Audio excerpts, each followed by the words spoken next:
ஒருத்தர் ரொம்ப அவசரமா வந்தார். சார், மனுஷன் நிம்மதியா இருக்கிறதுக்கு என்ன வழின்னு கேட்டார். சீக்கிரமா ஒரு கல்யாணத்தை பண்ணீங்க, எல்லாம் சரியா போடும் அப்படின்னோம். அவர் ஒரு மாதிரியா பார்த்தார். ஏற்கனவே எனக்கு கல்யாணம் ஆயிட்டுது சார், அதனாலதானே நிம்மதியா இருக்கிறதுக்கு வழி கேட்கறேன் அப்படின்னார். சரி, இவர் ஒரு மாதிரியான கேஸ் அப்படின்னு நினைச்சுக்கிட்டு நம்ம கிட்ட இருந்த ஒரு சின்ன புத்தகத்தை அவர்கிட்ட தூக்கி கொடுத்தோம். இதை படிச்சு பாருங்கன்னு. கல்யாணத்துக்கு பிறகும் சந்தோஷமா இருக்கிறதுக்கு என்ன வழி அப்படிங்கிற கேள்விக்கு அந்த புத்தகத்துல விளக்கம் இருந்தது. கணவன் மனைவிக்குள்ள சிக்கல் வராம இருக்கிறதுக்கு அதுல சில வழிகளை சொல்லி கொடுத்துருக்காங்க. அதெல்லாம் என்னென்ன அப்படிங்கறத இப்ப பாக்கலாமா? குடும்பம்னு இருந்தா கோபம் வரதான் செய்யும். அது வந்துட்டு போட்டும் பரவாயில்ல. ஆனா அந்த கோபம் ஒரே நேரத்துல 2 பேருக்கும் வந்துடாம பாத்துக்கணும். ஒரு சமயத்துல யாராவது ஒருத்தர் தான் கோபப்படணும், அடுத்தவங்க அமைதியா இருக்கணும். அதுக்கப்புறம் இவர் அமைதியான உடனே அவங்க ஆரம்பிச்சுக்கலாம். கோபமா ஏதாவது சொன்னா உடனே கோபமா பதில் சொல்லக்கூடாது. கொஞ்சம் பொறுத்து கோபம் தீர்ந்த உடனே அந்த பதில சொல்லலாம். அப்போ பதில் கோபமா இருந்தா கூட அது அவளுக்கு பெருசா தெரியாது. அற்ப விஷயத்துக்கெல்லாம் காய்ச்சி மூச்சுன்னு கத்திட்டு இருக்க கூடாது. உங்க 2 பேருக்குள்ள ஒரு தர்க்கம் ஆரம்பமாயிட்டுதுன்னு வச்சுக்கோங்க. கடுமையா 2 பேரும் விவாதம் பண்றீங்க. உங்கள ஒருத்தர் இதுல ஜெயிக்கணும்னா அது நீங்களா இருக்க வேணாம், அடுத்தவங்க ஜெயிக்கிறதுக்கு நீங்க துணையா இருங்களேன். அப்படின்னா நீங்க கொஞ்சம் விட்டு கொடுக்கணும், அவ்வளவுதான். ஏதாவது குத்தம் சொல்லணுமா, செஞ்ச தப்ப சுட்டி காட்டணுமா, விமர்சனம் பண்ணணுமா, பண்ணுங்க, வேணான்னு சொல்லல. ஆனா சொன்னது அப்படி சொல்றது கொஞ்சம் அன்பா இதமா சொல்லுங்க. எப்பவோ நடந்த தவறுகளை எல்லாம் இப்ப போய் மறுபடியும் ஞாபகப்படுத்திட்டு இருக்க வேண்டாம். நான் அப்பவே சொன்னேன் இந்த புடவை வேணாம்னு, நீங்க தான் கேட்கல, இப்ப பாருங்க கிழிஞ்சு போச்சு இப்படின்னு கத்துனாங்க ஒரு அம்மா. எப்ப சொன்னீங்கன்னு கேட்டா ஒரு 10 வருஷத்துக்கு முன்னாடி தீபாவளி சமயத்துல அப்படிங்கிறாங்க. அது என்ன இன்னும் அப்படியே புதுசாக இருக்கும்? உங்களுக்கு அவரு தான் பெருசு, அவருக்கு நீங்க தான் பெருசு. அதை விட இந்த உலகத்துல வேற எதுவும் முக்கியம் இல்லைன்னு நினைக்கணும். நீதான் என்னுடைய உலகம்னு எத்தனை தடவை சொல்லியிருப்பீங்க? அதெல்லாம் வெறும் வசனமா போயிடக்கூடாது. ஏதாவது ஒரு பிரச்சனையை பத்தி கடுமையா விவாதம் பண்ணிட்டு இருக்கீங்க, அதை அப்படியே பாதியில விட்டுட்டு படுக்கைக்கு போயிடக்கூடாது. சுச்சத்தை நாளைக்கு பேசிக்கலாம்னு. அப்படி போனா தூக்கம் வராது. பிரச்சனையை ஒரு முடிவு பண்ணிக்கிட்டு அதுக்கப்புறமா தூங்க போகணும். ஒரு நாள்ல ஒரு தடவையாவது உங்க ஜோடியை பாராட்டி நல்ல விதமா கனிவா ஒரு வார்த்தை சொல்லணும் அப்படின்னு தீர்மானம் பண்ணீங்க. ஏதாவது தப்பு பண்ணிவிட்டீங்கன்னா பரவாயில்ல, அதை ஒத்துக்கிறதுக்கும் மன்னிப்பு கேட்கறதுக்கும் தயாரா இருக்கணும். அது ஒன்றும் கேவலம் கிடையாது. வீட்டுக்குள்ளதானே கேட்க போறீங்க, வெளியில யாருக்கு தெரிய போதும். எப்படியும் உங்களுக்குள்ள ஒரு சமரசம் ஆனா சரிதான். ஒரு தகராறுன்னு எடுத்துக்கிட்டா குறைஞ்சபட்சம் அதுக்கு 2 பேர் தேவை. தனியாவே உட்காந்துக்கிட்டு நான் இப்ப தகராறு பண்ணிட்டு இருக்கிறேன் அப்படின்னு யாரும் சொல்ல முடியாது. 2 பேர் தகராறு பண்றாங்கன்னா பொதுவா அந்த 2 பேர்ல யாரு அதிகமா பேசுறாங்களோ அவங்க பேர்ல தான் தப்பு இருக்கும். அதை மனசுல வச்சுக்கணும். இதெல்லாம் தான் அந்த புத்தகத்துல போட்டிருக்கிற வழிமுறைகள். இவ்வளவு சரியா வரலன்னா அப்புறமா சொல்லுங்க, வேற புத்தகம் ஏதாவது இருக்கான்னு தேடுவோம். ஒரு கணவன் தன்னுடைய மனைவியை அழைச்சிட்டு ஒரு மனோதத்துவ டாக்டர் கிட்ட வந்தாரா. டாக்டர், எங்களுக்கு கல்யாணம் ஆகி 30 வருஷ காலமா நாங்க ஒரு விஷயத்துல கூட ஒத்து போனதில்லை அப்படின்னு ஆரம்பிச்சார். உடனே அந்த அம்மா குறுக்கிட்டு, அது 30 வருஷம் இல்ல 32 வருஷம் அப்படின்னாங்களாம். சில பேரை இப்படி சொல்றது உண்டு. அடுத்தவங்களை அனுசரிச்சு நடந்தது தெரியல, அவன் என்ன சார் மனுஷன் அப்படிம்பாங்க. சக மனிதர்களோட எப்படி பழகிறது அப்படின்னு தெரியாதனாலேயே பல பேர் இன்னைக்கு சங்கடப்பட்டு இருக்கிறாங்க. வசதி வாய்ப்பெல்லாம் சரியா இருக்கும், ஆனா வாழ்க்கை சரியா இருக்காது. இன்னொருத்தர்கிட்ட எப்படி பேசுறது பழகிறதுங்கிறது தெரியாதனாலதான் இந்த அவஸ்தை. சரி, இந்த அவஸ்தை இல்லாம வாழறது எப்படி? இதுக்கு அனுபவசாலிகள் சில வழிமுறைகளை சொல்றாங்க. அதெல்லாம் என்னென்னங்கிறத இப்ப தெரிஞ்சுக்குவோம். முதல்ல நம்ம நாக்கு நம்ம கண்ட்ரோல்ல இருக்கணும். வார்த்தைகளை கொட்டி விட்டு அதுக்கப்புறம் அள்ள முடியாம கடந்து கஷ்டப்படக்கூடாது. எப்படி பேசுறோங்கிறது முக்கியம். பேசுறப்ப எப்படி முகத்தை வச்சிருக்கிறோங்கிறது முக்கியம். அன்பா பேசினாலும் நல்லா இருக்கும். அப்படி பேசுறப்ப ஆதரவா அவர் தோள் மேல ஒரு கையை போட்டுக்கிட்டு பேசினா இன்னமும் நல்லா இருக்கும். 2வது விஷயம், இன்னொருத்தர்கிட்ட பேசுறப்ப வாக்குறுதிகளை அள்ளி வீசக்கூடாது. கொடுக்கிற வாக்குறுதி குறைச்சலா இருக்கணும். அப்படி கொடுத்த வாக்குறுதியை கண்டிப்பா நிறைவேற்றணும். நாம ஒருத்தரை பாராட்டுறோம் அல்லது அவரை பத்தி அபிப்பிராயம் சொல்றோம்னா அது ஆக்கப்பூர்வமா இருக்கணும். நம்ம பாராட்டு அல்லது விமர்சனம் அடுத்தவருடைய முன்னேற்றத்துக்கு உதவுறது மாதிரி இருக்கணும். நாம சொல்றதை கேட்டுட்டு அவன் தலையில கையை வச்சுட்டு உட்காந்துடக்கூடாது. எப்பவும் உற்சாகமா இருக்கணும், முகம் மலர்ச்சியா இருக்கணும். மனுஷன் இருந்தா வருத்தம், கவலை, ஏமாற்றம் எல்லாம் இருக்கதான் செய்யும். அதெல்லாம் மனசுல இருக்கட்டும். அந்த வருத்தமும் கவலையும் ஏமாற்றமும் சேர்ந்துகிட்டு நம்ம முகத்துல இருக்கிற மலர்ச்சியை மூடி மறைக்கிறதுக்கு நாம இடம் கொடுத்துடக்கூடாது. எந்த விஷயத்தை பத்தி யாருகிட்ட பேசினாலும் வெளிப்படையா பேசணும், திறந்த மனசோட பேசணும். மூடி மறைச்சி முன்னு மூங்கிட்டு இருக்கக்கூடாது. இன்னொருத்தர்கிட்ட பேசுறப்போ விவாதம் பண்ணுங்க, அது தப்பு இல்லை. ஆனா வாதாடிக்கிட்டு இருக்கக்கூடாது. அதாவது என்ன சொல்றாங்கன்னா, டிஸ்கஸ் பண்ணலாம், ஆர்கியூ பண்ணக்கூடாது. நம்ம கிட்ட இருக்கிற நல்ல குணங்களை நாம எடுத்து சொல்லிட்டு இருக்கக்கூடாது. அந்த நல்ல குணங்களே நம்மளை பத்தி எடுத்து சொல்லணும், அது மாதிரி நடந்துக்கணும். அதே மாதிரி அடுத்தவங்க கிட்ட உள்ள கெட்ட குணங்களை பத்தி அவசியம் இல்லாம நாம பேச வேண்டியதில்லை. உங்களை பத்தி யாராவது தப்பா பேசுறாங்களா, அப்படி அவங்க பேசுறதுல உண்மை இல்லையா அப்படின்னா அதை நீங்க பொருட்படுத்த வேண்டியதில்லை, விட்டுடலாம், அது தானா போயிடும். ஒரு 4-5 பேரோட பேசிக்கிட்டு இருந்தீங்கன்னா எல்லாருக்கும் முக்கியத்துவம் கொடுங்க, யாரையும் அலட்சியப்படுத்தாதீங்க. தமாஷா பேசலாம், ஆனா உங்க தமாஷ் அடுத்தவங்களை கேலி பண்றதா இருக்கக்கூடாது. நமக்கு கிடைக்க வேண்டியது கிடைக்கலையே அப்படிங்கிற தவிப்பு நம்ம கிட்ட இருக்கக்கூடாது, அது தேவையில்லை. உங்க செயல்பாடுகள் தெளிவா இருக்கட்டும், பாராட்டு தானா உங்களை தேடிட்டு வரும். இன்னொரு மனுஷனுடைய மனசுல கௌரவமான ஒரு இடத்தை பிடிக்கணும்னா நாம இந்த குணத்தை எல்லாம் நம்ம கிட்ட வளர்த்துக்கணும். இதெல்லாம் அனுபவசாலிகள் சொல்லி இருக்கிற குறிப்புகள். இந்த குறிப்புகளை சரியா புரிஞ்சுக்கணும், அது முக்கியம். தப்பா புரிஞ்சுக்கிட்டா என்ன தெரியுமா? இதை கேளுங்க.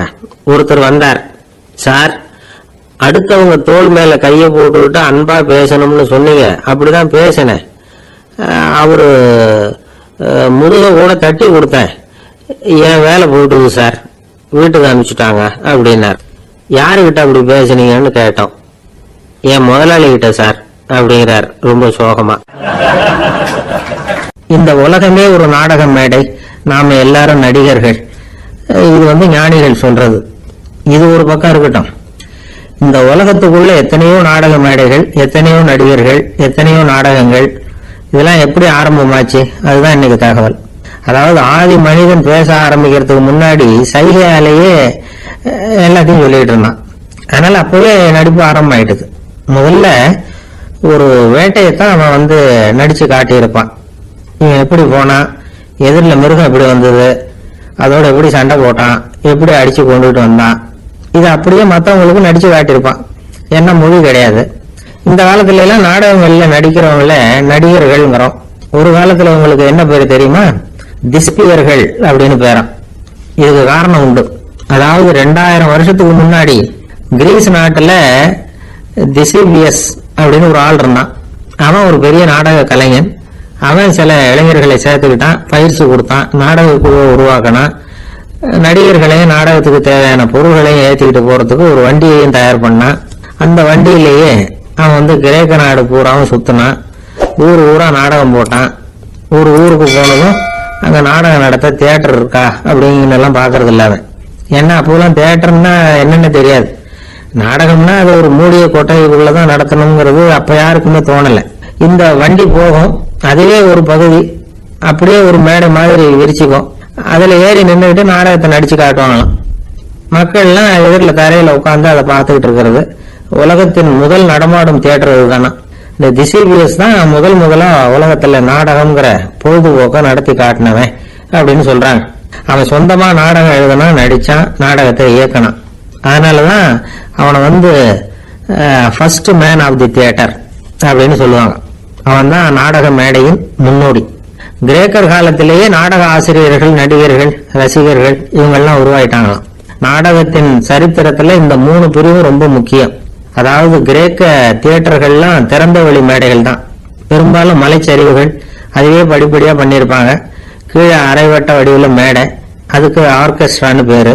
பிற்காலத்துல இதுல உட்கார்ந்து இசைக்குழுவினர் வாய்ச்சதுனால இசைக்குழுவுக்கே ஆர்கெஸ்ட்ராங்கிற பேர் வந்துட்டு. இப்போ கிரேக்க தியேட்டர்கள்ல ஒண்ணு, அதோட காலம் கிமு 340. அதை இன்னமும் பாதுகாத்து வச்சிருக்கிறாங்களாம். எபிடாரஸ் அப்படிங்கிற இடத்துல அது இருக்குதான். இன்னமும் அந்த தியேட்டரை பயன்படுத்திட்டு வர்றாங்களாம்.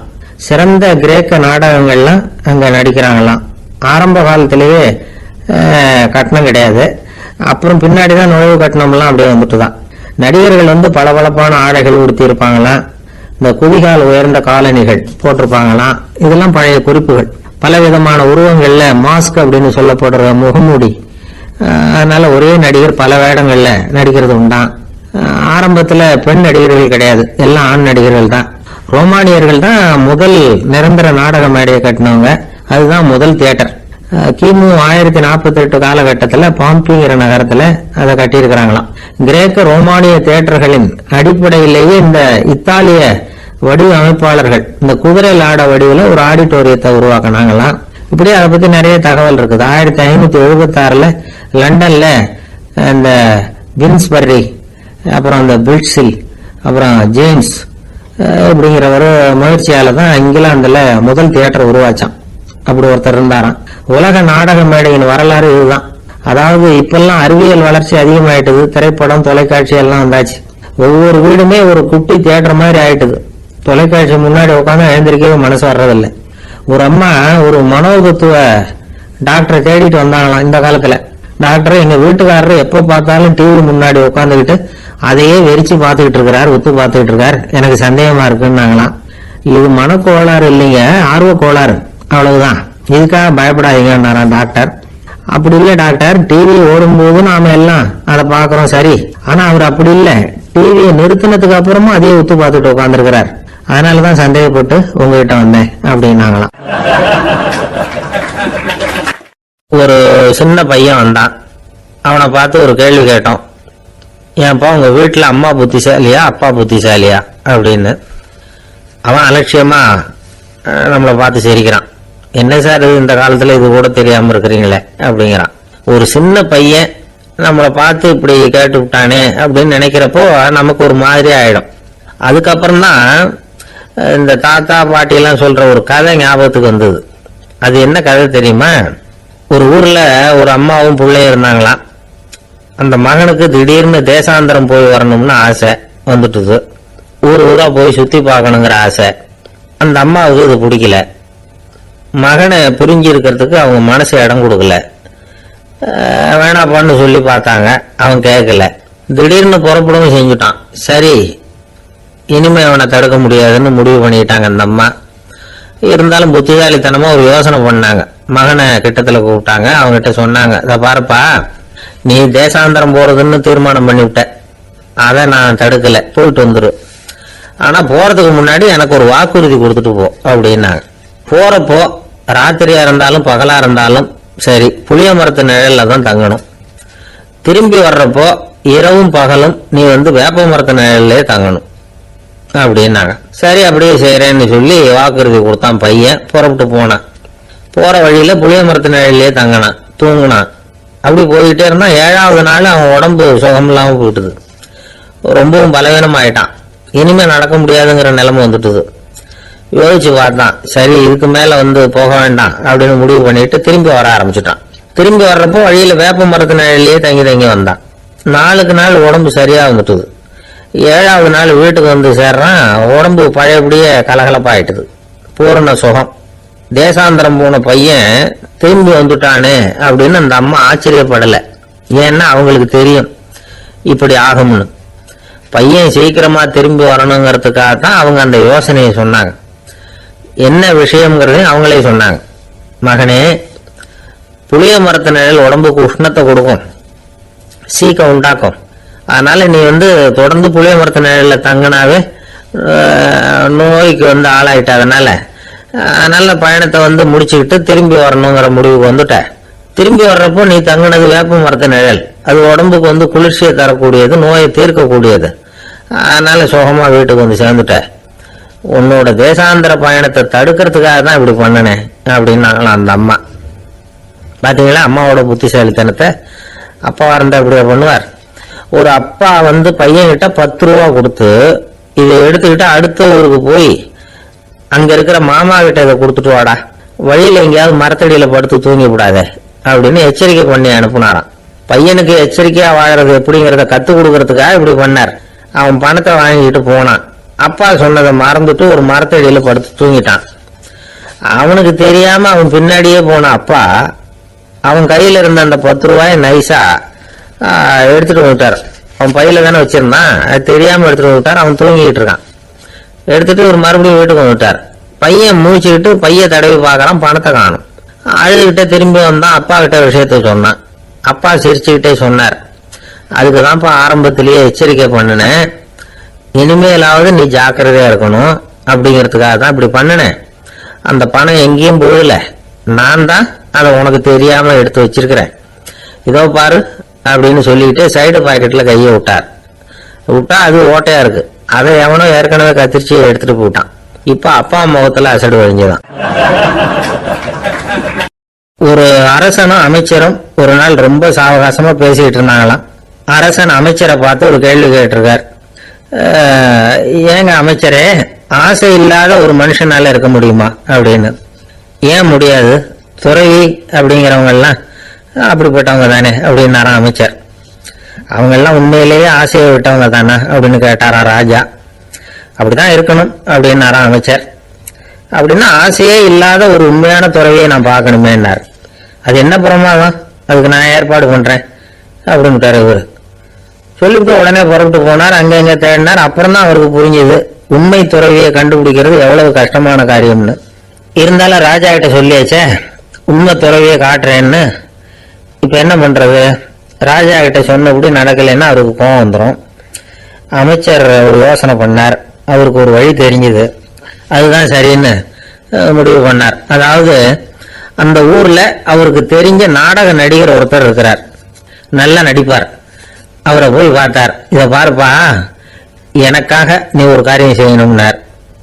என்னன்னு கேட்டார் அவரு. நீ ஒரு துறவி மாதிரி கொஞ்ச நேரத்துக்கு நடிக்கணும். ராஜா உன்னை பார்த்துட்டு போற வரைக்கும் நடி, அது போதும். அதுக்காக உனக்கு 10,000 ரூபாய் தரேன் அப்படின்னார். அவர் எந்த காலத்துல இவ்வளவு பணத்தை மொத்தமா பார்த்திருக்கார். அதனால உடனே சரின்னு ஒத்துக்கிட்டார். அமைச்சர் அரண்மனைக்கு திரும்பி வந்தார். என்ன அமைச்சரே, இன்னுமா ஒரு உண்மையான துறவி கிடைக்கலன்னார்.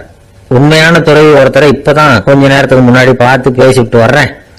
அவர் நம்ம ஊருக்கு வெளியில குளத்தங்கரையில உள்ள ஒரு ஆலமரத்துக்கு அடியில் உட்கார்ந்துருக்கிறார் அப்படின்னாரு இவரு. அப்படின்னா உடனே புறப்படுங்க அப்படின்னார் ராஜா. பரிவாரங்களோட புறப்பட்டார். அங்க அந்த மரத்தடியில அந்த ஆளு வேஷம் போட்டுக்கிட்டு துறவி மாதிரி உட்கார்ந்துருக்கிறான். ராஜா நேரா போனார். அந்த துறவி காலில் பொத்துன்னு விழுந்து வணங்கினார். உடனே ராணியும் அவர் காலில் விழுந்தாங்க. அடுத்தபடியா அமைச்சர் வந்தார். அவருக்கு தெரியும் இது நம்ம ஆளுதான்னு. இருந்தாலும் என்ன பண்றது, நேரம். அப்புறம் பரிவாரங்கள்லாம் துறவி காலில் விழுந்து ஆசீர்வாதம் வாங்கிட்டாங்க. ராஜா அப்புறமா தங்கத்தட்டுல பொண்ணையும் பொருளையும் வச்சு அந்த துறவி கிட்ட ரொம்ப பணிவா நீட்டுறார். தாங்கள் தயவு பண்ணி இதை ஏத்துக்கணும் அப்படின்னு வேண்டிக்கிட்டார். அந்த துறவி பற்று இல்லாம அதை பார்த்தார். எல்லாத்தையும் திறந்துட்ட எனக்கு இதெல்லாம் எதுக்காக அப்படின்னு சொல்லி அதை மறுத்துட்டாராம். ஆஹா, உண்மையான துறவியை பார்த்துட்டோம் அப்படிங்கிற ஆனந்தம் அரசருக்கு. ரொம்ப நிம்மதியா திருப்தியா திரும்பி வந்தார் அரண்மனைக்கு. அதுக்கப்புறம் அமைச்சர் யாருக்கும் தெரியாம அந்த துறவிகிட்ட ஓடினார். சொன்ன பிரகாரம் பணத்தை நீட்டினார். இந்தப்பா, நான் உங்ககிட்ட சொன்னபடி 10,000 ரூபாய் பணம் எடுத்துக்கோ அப்படின்னார். அந்த ஆள் ராஜா கிட்ட சொன்னது மாதிரியே எல்லாத்தையும் திறந்துட்ட எனக்கு இதெல்லாம் எதுக்காக வேணாம் அப்படின்ட்டாராம். நடிச்ச வரைக்கும் போதும்பா, இனிமே இந்த நாடக வசனம்லாம் வேணாம், வேஷத்தை கலைச்சிருவோம், பணத்தை வாங்கிக்கோன்னார். இல்லைங்க, இது வேஷம் இல்லை, இது வசனமும் இல்லை, இது உண்மை. கொஞ்ச நேரம் துறவி மாதிரி நடிச்சதுக்கு இந்த தேசத்து ராஜா ராணி அமைச்சர் பரிவாரங்கள் எல்லாம் என் காலில் விழுந்து வணங்குறாங்க. அப்படின்னா உண்மையான துறவியா இருக்கிறது எவ்வளவு பெருமையான விஷயம். நான் உண்மையான துறவியா ஆக போறேன், அப்படி முடிவும் பண்ணிட்டேன் அப்படின்னார் அந்த நடிகர். வேஷம் கூட எப்படிப்பட்ட விளைவுகளை உண்டு பண்ணுது பாத்தீங்களா. நம்மால் ஒருத்தன் ரொம்ப வசதியா தான் இருந்தான். ஒரு நாள் அவன் சொத்து பூரா திருட்டு போட்டுது. அதுக்கப்புறம் இவன் துறவி மாதிரி ஆயிட்டான். ஊர் ஊரா சுத்தினான். ஒரு குருநாதரை தேடி கண்டுபிடிச்சான். அவர்கிட்ட சீடனா சேர்ந்துக்கிட்டான். அவனை பார்த்து ஒருத்தர் கேட்டார், நீ உண்மையான சீடன் தானான்னு. இல்லைங்க, சீடன் மாதிரி நடிச்சுக்கிட்டு இருக்கிறேன் அப்படின்னா. அது குரு துரோகம் இல்லையா அப்படின்னு கேட்டார் அவர். இல்லைங்க, நான் பண்ணது குரு துரோகம் இல்லை, என் குரு பண்ணதுதான் துரோகம். என்னுடைய பணத்தை கொள்ளையடிச்சது இவர் தான். அதை எங்க வச்சிருக்காருன்னு கண்டுபிடிக்கிறதுக்காக தான் இவர்கிட்ட சீடனா சேர்ந்திருக்கிறேன் அப்படின்னா. ஒரு ஆள் இருந்தான், நிறைய பணம் சம்பாதிச்சான். ஆனா செலவு பண்ண மனசு வரல, கருமி. அவன் என்ன பண்ணா, சேர்த்த பணம் பூராவையும் ஒரு மரத்தடியில புதைச்சி வச்சிருந்தான். வாரத்துக்கு ஒரு தடவை அந்த மரத்தடிக்கு வருவான். புதைச்ச இடத்த ஆவலோட பார்த்துக்கிட்டு இருப்பான். அதுக்கப்புறம் போயிடுவான். அவ்வளவுதான். ஒரு நாள் ஒரு திருடன் வந்தான். இவன் புதைச்சி வச்சிருந்ததெல்லாம் எடுத்துட்டு போட்டான். இது தெரிஞ்சு போச்சு.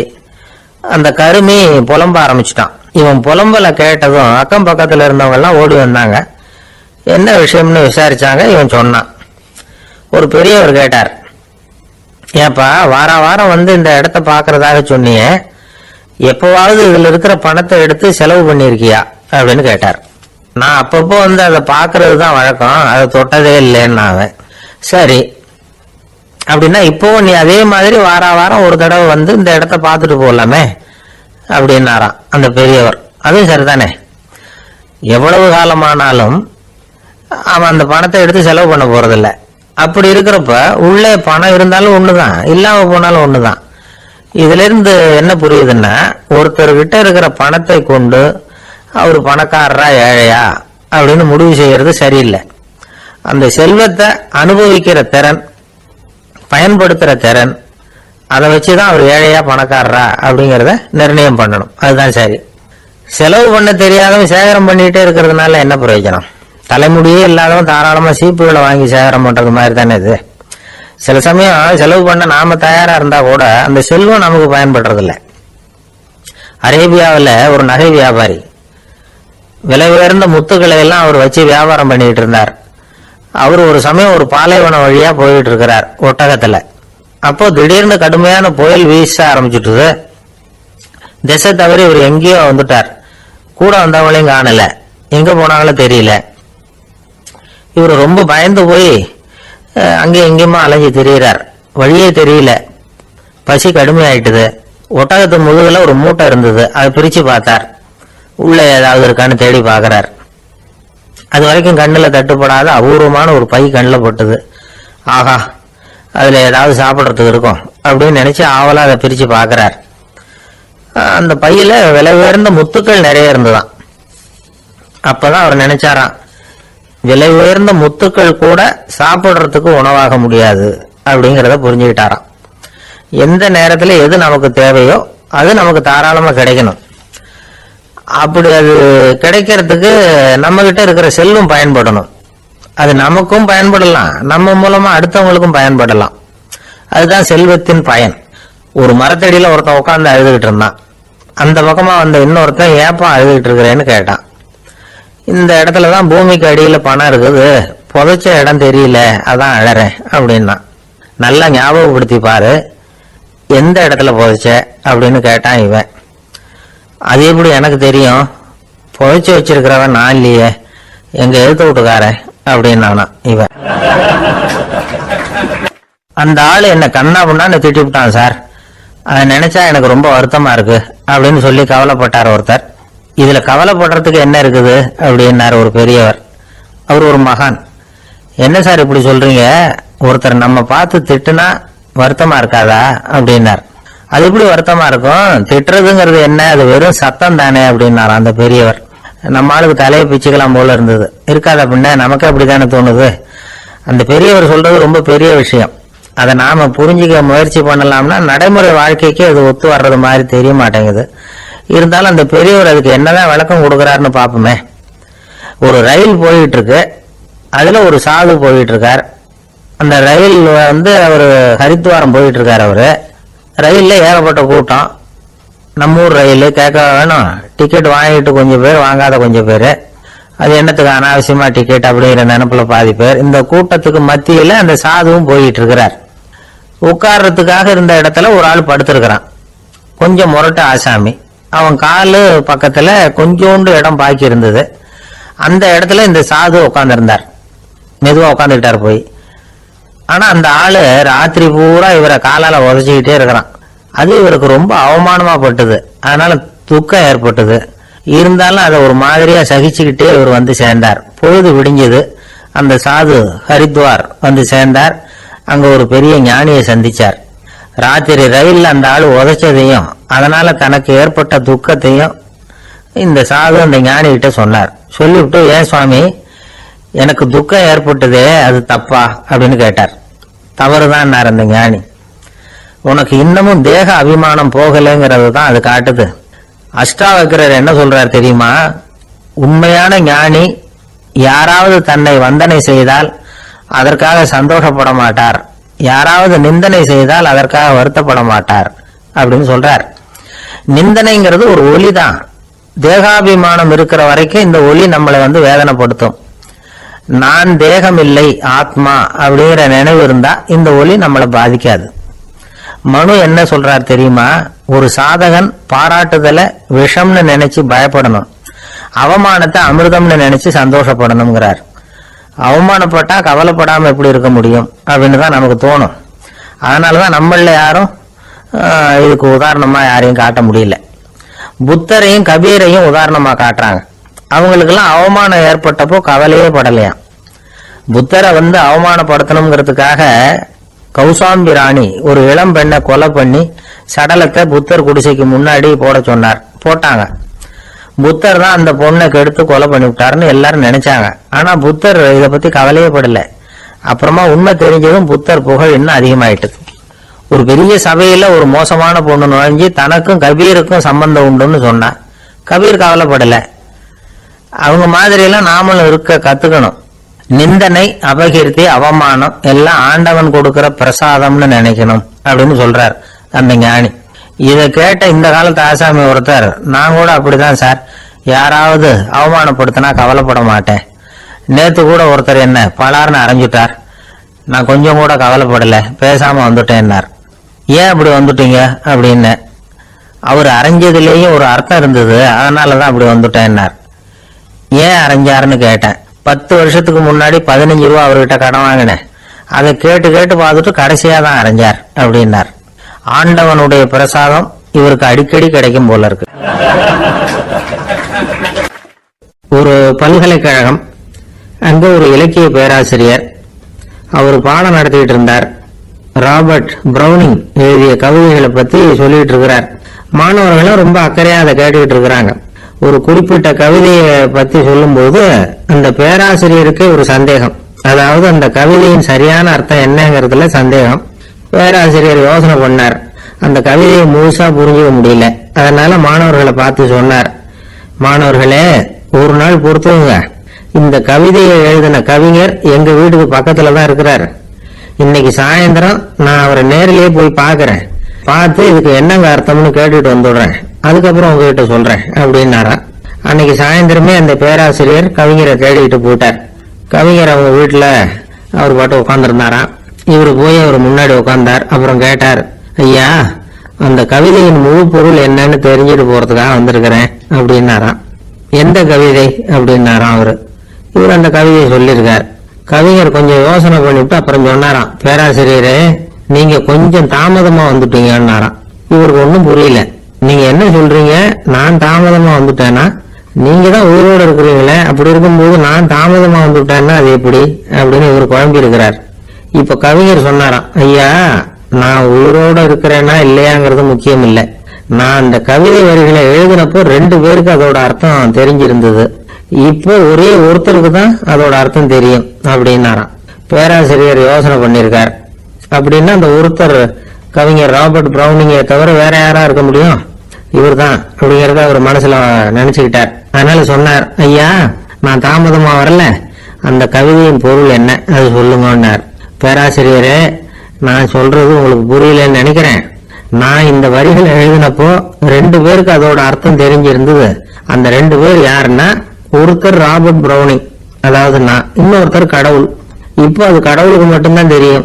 நானே இதை பத்தி பல தடவை யோசனை பண்ணி பார்த்தேன். இது ரொம்ப அழகானது, ஆனாலும் ரொம்ப வழுக்கலானது. அதை பிடிச்சிட்டோம்னு நினைச்சிட்டு இருக்கும்போதே காத்து மாதிரி அது உங்ககிட்ட இருந்து ஓடி போயிடுது. எனக்கு ரொம்ப வருத்தமா தான் இருக்குது. நிச்சயமா நான் தான் இந்த வரிகளை எழுதியிருக்கிறேன், அதுல அர்த்தம் இருக்குங்கிறது எனக்கு தெரியும், அதை நான் உணர்றேன். ஆனா நீங்க என்ன மன்னிக்கணும், எனக்கே கூட அதை என்னால விளக்க முடியல. அப்படி இருக்கும்போது உங்களுக்கு எப்படி அதை நான் விளக்க முடியும் அப்படின்னு அந்த கவிஞர். அனுபவிக்கப்படக்கூடிய எல்லாமே விளக்கப்படக்கூடிய ஒன்றல்ல, விளக்கப்படும் எல்லாமே அனுபவிக்கப்படக்கூடிய ஒன்றல்ல அப்படிங்கிறது ஞானிகளுடைய கருத்து. அதுக்காக தான் அந்த சம்பவம்.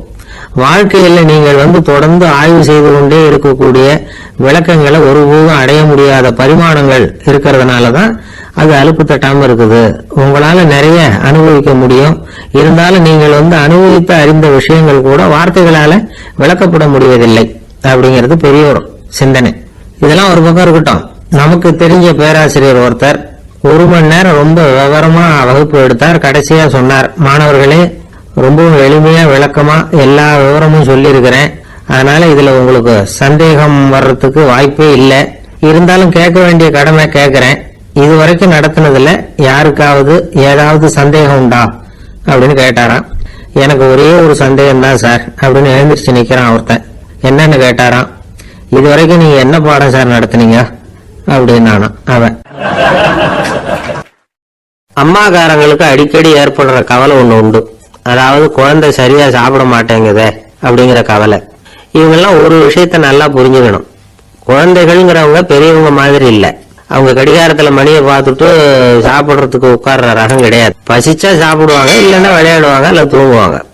அது புரியாம அவங்கள கட்டாயப்படுத்தி அல்லது மிரட்டி சாப்பிட வைக்கிறது ரொம்ப தப்பு. ஒரு 8 மாச குழந்தைக்கு 3 மணி நேரத்துக்கு ஒரு தடவை பசிக்கும். அந்த நேரம் பார்த்து சாப்பாடு கொடுத்தா அடம் பண்ணாம அது பாட்டுக்கு சாப்பிட்றோம். அதே குழந்தைக்கு 1 வயசு ஆகிறப்போ 4 மணி நேரத்துக்கு ஒரு தடவை பசிக்கும். இந்த வயசுல இயற்கையாவே பசி குறைஞ்சிருக்கும். அது புரியாம என் குழந்தை முன்னாடி மாதிரி இப்ப சரியா சாப்பிட மாட்டேங்கிறான் அப்படின்னு சில பேர் டாக்டர் கிட்ட போய் சொல்லிக்கிட்டு இருப்பாங்க. இன்னொரு விஷயம், ஒரு குழந்தைக்கு வயசு அதிகமாகிற வேகத்துக்கு உடம்பு எடையும் அதிகமாகிக்கிட்டே போவாது. உடம்பு எடை அதிகமாகிற வேகம் குறைஞ்சிக்கிட்டே வரும். 6 மாச குழந்தைக்கு ஒரு வாரத்துல 150 கிராம் எடை கூடும். ஒரு வயசுல வாரத்துக்கு 71 கிராம் எடை கூடும். இது புரியாம அதிகமா சாப்பாட்டை கொடுத்து குழந்தைய கஷ்டப்படுத்தக்கூடாது. ஏன்னா அளவுக்கு மீறின உணவு அஜீரணத்தை உண்டு பண்ணிவிடும். குழந்தைக்கு ஒரு தட்டுல கொஞ்சமா ஆகாரத்தை வச்சு கொண்டுட்டு போய் கொடுக்கணும். மலை மாதிரி குவிச்சு வச்சா அதை பார்த்ததுமே பசி அடங்கி போயிடும். அடிச்சு மிரட்டி பயமுறுத்தி குழந்தைய சாப்பிட வைக்கிற பழக்கம் இருக்கு பாருங்க, அதுக்கு ஃபுட் ஃபோர்சிங் அப்படின்னு பேரு. இப்படி பண்ணுனா குழந்தைக்கு சாப்பாட்டுல விருப்பம் குறைஞ்சிரும், அதை கண்டாவே வெறுக்க ஆரம்பிச்சிடும். அது மாதிரி உளம் சார்ந்த பசி குறைவு, சைக்கோஜெனிக் அனோரெக்சியா, அது ஏற்படுமா. சாப்பாடுங்கிறதே ஒரு தண்டனை மாதிரி தோணும். குழந்தைகளுக்கு பிடிச்ச மாதிரியான ஆகாரத்தை கொடுக்கணும். சத்து அதிகம் இருக்குங்கிறதுக்காக அதுக்கு பிடிக்காத ஆகாரத்தை கொடுத்து கட்டாயப்படுத்தக்கூடாது. குழந்தைகளுக்கு 2 வயசு ஆகிறப்போ இயற்கையாவே எதிர்மறை குணம் உண்டாகும். அந்த எதிர்மறையா பேசுறது, இது மாதிரி சமயங்கள்ல நாம என்ன சொல்றோமோ அதுக்கு நேர்மாறா நடந்துக்கும். ஏட்டிக்கு போட்டி, சாப்பிட சொன்னா விளையாட போவோம், விளையாட சொன்னா சாப்பாடு கேட்கும். இதை புரிஞ்சுக்கிட்டு நடந்துக்கணும். குழந்தை சொன்ன பேச்சை கேட்கலன்னு கோவப்படக்கூடாது. குழந்தை வளர வளர பிடிவாத குணம் வர்றது சகஜம். கேட்டதை வாங்கி கொடுத்தாதான் சாப்பிடுவேன் அப்படின்னு பிடிவாதம் பண்ணும். வாங்கி கொடுத்துடுறதுதான் உத்தமம். நீங்களும் அதுகிட்ட பிடிவாதம் பண்ணிட்டு இருக்கக்கூடாது. ஏன்னா கேட்டது கிடைக்கலையேங்கிற ஏமாற்றம் கூட குழந்தையோட பசியை குறைச்சிரும். கேட்டது கிடைச்சிட்டா பசி அதிகமாகும், கொடுத்ததை மலமல்னு சாப்பிட்றோம். குழந்தைகளுக்கு கண்ட கண்ட நேரத்துல சாப்பிடறதுக்கு எதையாவது வாங்கி கொடுத்துக்கிட்டு இருந்தா சாப்பாட்டு நேரத்துல சாப்பிடாம அடம் பண்ண ஆரம்பிச்சிடும். பள்ளிக்கூடம் போற பிள்ளைங்க காலை உணவை சரியா சாப்பிட மாட்டாங்க. அச்சம், அவசரம், பரபரப்பு இதெல்லாம் தான் காரணம். பள்ளிக்கு புறப்படுறதுக்கு ஒரு 3/4 மணி நேரத்துக்கு முன்னாடியே சாப்பாடு போட்டுருங்க, அது சரியா போடும். படிக்கிற குழந்தைகள் உடல் சோர்வு, மனச்சோர்வு இது காரணமா கூட சாப்பிட மறுக்கிறது உண்டு. இப்போ உதாரணமா சாயந்தரம் விளையாடி விட்டு வீட்டுக்கு வந்ததும் சாப்பிட சொன்னா வேணாம்பாங்க. இது உடல் சோர்வு. ரொம்ப நேரம் வீட்டு பாடங்களை செஞ்சு முடிச்ச கையோடு சாப்பிட சொன்னாலும் அவங்களால சரியா சாப்பிட முடியாது. இது உளச்சோர்வு, அதாவது மனச்சோர்வு. இதை தவிர குழந்தைகளுக்கு உடல் நல குறைவு ஏற்பட்டா கூட சாப்பிட மறுக்கிறது உண்டு. சில மருந்து மாத்திரைகள் கூட பசியை குறைச்சிரும். அதனால சரியா தெரிஞ்சுக்கிட்டு குழந்தைகளை சாப்பிட வைக்கணும். அது புரியாம கையில சாப்பாட்டு தட்டை வச்சுக்கிட்டு குழந்தைகளை விரட்டிக்கிட்டு அலையக்கூடாது. ஒரு சின்ன பையன் சொன்னான், எங்க அம்மா சாப்பாடு போடுறது தெரிஞ்சா நான் உடனே வீட்டை விட்டு வெளியில ஓடி போடுவேன் அப்படின்னா. ஏன் இப்படி பண்றேன்னு கேட்டோம். எங்க அப்பா கூட அது மாதிரிதான் சார் பண்ணுவார் அப்படிங்கிறான். பந்திக்கு முந்தர ஆசாமிகள் நம்மள பல பேர் உண்டு. அப்படி முந்தறதுக்கு கூட முயற்சி பண்றவங்க நிறைய பேர் இருக்கிறாங்க. இதுல என்ன ஒரு விஷயம்னா, பந்திக்கு முந்தறது கூட தப்பு இல்லை. ஆனா அப்படி ஒரு விருந்துல ஆளா போய் உட்காந்து சாப்பிட்டா கூட வெளியில வர்றப்ப என்ன பெரிய விருந்து வச்சுட்டான், சாம்பார்ல உப்பு இல்லை, ரசத்துல காரம் இல்லை அப்படின்னு குறை சொல்லிட்டே வர்றது இருக்கு பாருங்க. அது சரியில்லை, நாகரிகமும் இல்லை. கல்யாண பத்திரிகையில என்ன போட்டிருக்குது, என் பொண்ணுக்கும் இன்னார் பையனுக்கும் கல்யாணம், எல்லாரும் குடும்பத்தோட வந்திருந்து மணமக்களை ஆசீர்வதிக்கணும், இப்படித்தானே போட்டிருக்கோம். குடும்பத்தோட விருந்து சாப்பிட்டு சாப்பாடு எப்படி இருக்குன்னு அபிப்பிராயம் சொல்லிவிட்டு போங்க அப்படின்னா போட்டிருக்கு கல்யாண பத்திரிகையில. ஒருத்தர் வீட்டு விசேஷத்துக்கு போயிருக்கோம்னா எவ்வளவோ அசௌகரியங்கள் நமக்கு ஏற்படலாம். ஏராளமான கூட்டம் வந்திருக்கும். எல்லாரையும் அவங்க வந்து தனித்தனியா கவனிச்சுக்கிட்டு இருக்க முடியாது. நாம தான் அனுசரிச்சு நடந்துக்கணும். நாமளா போய் வாழ்த்த வேண்டியவங்களை வாழ்த்தி விட்டு வந்து சேரணும். அதை விட்டுட்டு பத்திரிகை கொடுத்தானேன்னு போனேன், கவனிப்பே சரியில்லை அப்படின்னு புலம்பிக்கிட்டு இருக்கக்கூடாது. ஒரு விருந்துக்கு போனா அங்க எப்படி நடந்துக்கணும் அப்படிங்கறத பத்தி கூட அனுபவசாலிகள் சில விவரங்கள்லாம் சொல்லியிருக்கிறாங்க. இந்த காலத்துல கல்யாணம், பிறந்த நாள், அது இதுன்னு நிறைய விருந்துகள் நடக்குது. அதெல்லாம் எதுக்காக? மனித உறவுகளை வளர்த்துக்கிறதுக்காக தான், வேற எதுக்கு? ஒரு விருந்துக்கு போனா அமைதியா பொறுமையா போய் உட்காரணும். அடிச்சு பிடிச்சிக்கிட்டு இடத்த பிடிக்க போறேன் அப்படின்னு நிக்கக்கூடாது. முதல் பந்தி நடந்துகிட்டு இருந்தா அது முடிஞ்சு இலை எடுத்து சுத்தம் பண்ணதுக்கு அப்புறம் போய் உட்கார்றது தான் நாகரீகம். இலை எடுக்கிறதுக்கு முன்னாடியே அங்க போய் உட்காந்தா நல்லா இருக்காது. நீங்க சாப்பிட்டுட்டு உட்காந்துருக்கீங்களா, சாப்பிட்றதுக்கு உட்காந்துருக்கீங்களா, பாக்குறவங்களுக்கு சந்தேகம் வந்துடும். அதே மாதிரி இலையில எல்லா ஐட்டமும் பரிமாறினதுக்கு அப்புறம் சாப்பிட ஆரம்பிக்கணும். ஒவ்வொரு ஐட்டமா வைக்க வைக்க நாம பாட்டுக்கு எடுத்து உள்ள தள்ளிட்டே இருந்தோம்னா எதை வச்சோம் எதை வைக்கலன்னு பரிமாறினவரே குழம்பு போடுவார். ஏன்னா எப்ப பார்த்தாலும் இலை காலியாவே இருக்கும். சாப்பிட்றப்போ உங்க சாப்பாட்டையே நீங்க கவனிக்கணும். அடுத்தவங்க இலையில என்ன இருக்கு, பக்கத்துல இருக்கிறவர் எதை அதிகமா சாப்பிடுறார், இதெல்லாம் நமக்கு என்னத்துக்கு? எல்லாரும் சாப்பிட்டு முடிக்கிற வரைக்கும் பொறுமையா இருக்கிறது தான் நல்லது. நீங்க மட்டும் திடீர்னு பாதியில் எழுந்திரிச்சு பக்கத்துல இருக்கிறவங்களுக்கு சங்கடமா இருக்குமேங்கிறதெல்லாம் யோசிக்காம நீங்க பாட்டு எழுந்திரிச்சு போக கூடாது. பக்கத்துல உள்ளவங்க உங்களை எழுந்திரிக்க சொன்னா எழுந்திரிச்சு போகலாம். விருந்துகள்ல சாப்பாட்டை வீணாக்குறதே ஒரு நாகரிகமா போட்டுது. இந்த காலத்துல சாப்பாட்டுக்கே கஷ்டப்பட்டுக்கிட்டு பல பேர் இந்த உலகத்துல இருக்கிறப்போ சாப்பாட்டை வீணாக்குறது எவ்வளவு பெரிய மோசம்ங்கிறத நினைச்சு பார்க்கணும். வேணுங்கிற அளவுக்கு கேட்டு வாங்கி சாப்பிடுறது தான் முறை. விருந்துல இந்த பஃபே அப்படின்னு சொல்லி ஒரு முறை சொல்றாங்கல்ல, அதாவது உணவு வகைகளை எல்லாம் பொதுவா ஒரு இடத்துல வச்சுடுறது, நமக்கு தேவையானதை நாமே எடுத்து ஒரு தட்டில் போட்டுக்கிட்டு சாப்பிட வேண்டியது. இதுல கூட சில பேர் தேவைக்கு அதிகமா எடுத்து போட்டுக்கிட்டு வீணாக்குறாங்க. சில சமயம் வந்து கடைசியா சாப்பிட போறவங்களுக்கு எல்லா ஐட்டமும் கிடைக்காம போகலாம். அதை போய் பெருசு பண்ணிட்டு இருக்க கூடாது. என்ன சார் இந்த அளவுக்கு கூட நாகரிகம் தெரியாம இருக்கிறோம், இதை போய் பெருசா சொல்ல வந்துட்டீங்களே அப்படின்னு நினைக்கலாம். ஒருத்தர் 2 பேருக்கு இந்த விவரம் தேவைப்படலாம். அவங்க காதல இது வேட்டுமேங்கிறதுக்காக தான் இது.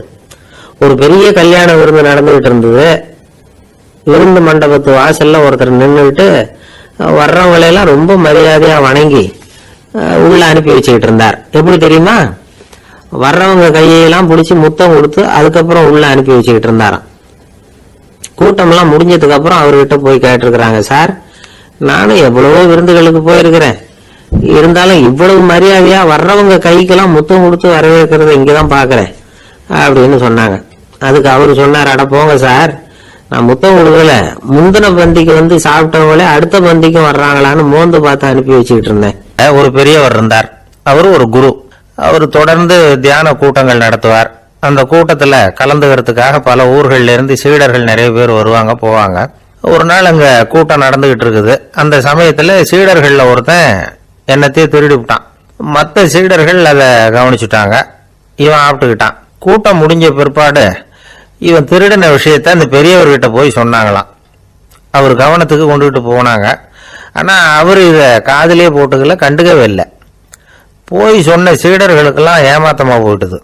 என்ன இது, இவ்வளவு தூரம் நாம கண்டுபிடிச்சு போய் சொல்றோம், அவரு கண்டுக்கவே மாட்டேங்கிறாரே அப்படின்னு ஒரு மாதிரி ஆயிட்டாங்க. இருந்தாலும் அதை பத்தி ஒண்ணுமே சொல்லிக்கல, பேசாம இருந்துட்டாங்க. கொஞ்ச நாள் ஆச்சு.